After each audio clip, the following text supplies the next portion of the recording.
Ikalimang kabanata. Pakinggan ninyo ito, kayong mayayaman. Tumangis kayo at humagulgol dahil sa mga kapighati ang darating sa inyo. Bulok na ang inyong mga kayamanan at kinain na ng mapanirang insekto ang inyong mga damit. Kinakalawang na ang inyong ginto at pilak, at ang kalawang din yun ang magiging katibayan laban sa inyo, at parang apoy na tutupok sa inyong laman. Yan ang kayamanang inimpok ninyo para sa mga huling araw. Sumisigaw laban sa inyo ang mga gumapa sa inyong bukirin dahil hindi ninyo ibinigay sa kanila ang kanilang upa. Umabot sa langit, sa pandinig ng Panginoong makapangyarihan sa lahat, ang mga hinaing na mga manggagapas na inyong inapi. Nagpasasa kayo sa layaw at karangyaan dito sa lupa. Nagpataba kayong para mga hayop na kakatayin. Hinatulan ninyo at ipinapatay ang taong matwid, at hindi siya lumaban sa inyo. Kaya nga't magtiyaga kayo, mga kapatid, hanggang sa pagdating ng Panginoon. Tingnan ninyo ang magsasaka. Buong tiyaga niyang hinihintay ang kapanapanabik na ani ng kanyang bukirin at minamatyaga ng pagpatak ng ulan. Dapat din kayong magtiyaga. Tibayan ninyo ang inyong loob sapagkat nalalapit na ang pagdating ng Panginoon. Huwag kayong magsisihan sa isa't isa, mga kapatid, upang hindi kayo hatulan ng Diyos sapagkat malapit na ang dumating ang hukom.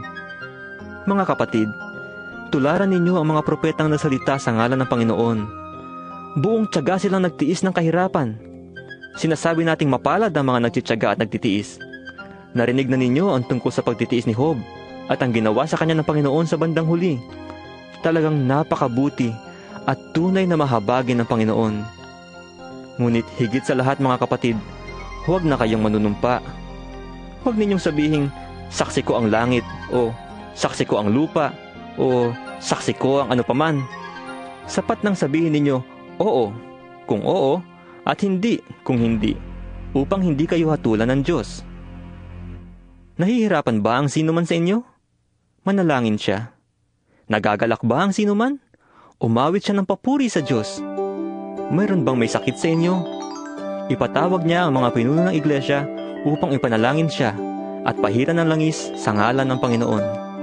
Pagagalingin ng Diyos ang may sakit dahil sa panalangin may pananampalataya. Palalakasin siyang muli ng Panginoon at patatawarin ng kanyang mga kasalanan.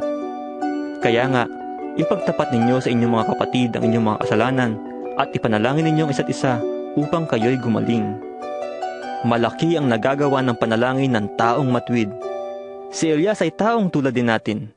Nang mataimtim siyang nanalangin na huwag umulan, hindi nga umulan sa loob ng 3 taon at 6 na buwan. At nang siya'y nanalangin para umulan, bumagsak nga ang ulan at namunga ang mga halaman. Mga kapatid, kung may kapatid kayong nalilihis ng landas at may isa namang umakay sa kanya upang magsisi, ito ang tandaan ninyo. Sino mang makapagpabalik sa isang makasalanan tungo sa wastong pamumuhay ay nagliligtas ng isang kaluluwa sa kamatayan at nakakapawi ng maraming kasalanan.